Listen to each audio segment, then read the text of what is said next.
এই মালাটা আমি বানিয়েছি তুলসীর মালা, তার ভিতরে ভিতরে মুক্তার মালা দিয়ে।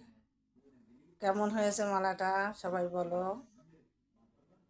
আমার তো কিন্তু খুব ভালো লেগেছে, কিন্তু মালাটা বেশি পরবো না, মালাটা কোথাও যাওয়ার সময় পরবো।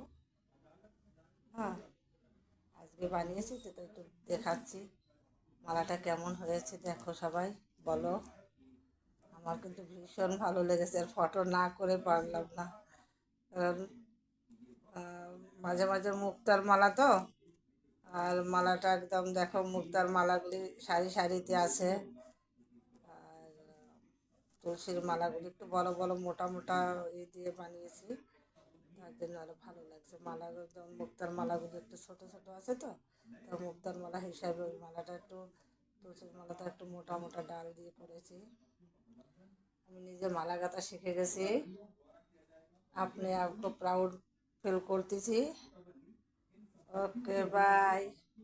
ভিডিও রোজ রোজ ভাবি করব, আমার ফোনে ভালো হয় না, না তাই ভিডিও করা হয় না, তবু করে নিলাম আজকে একটা শুধু মালাটার জন্য। আর মালাটা এখন খুলে রাখবো তো, তাই ভাবি কি চলো একবার একটু ভিডিও করি। Okay bye bye. ওকে।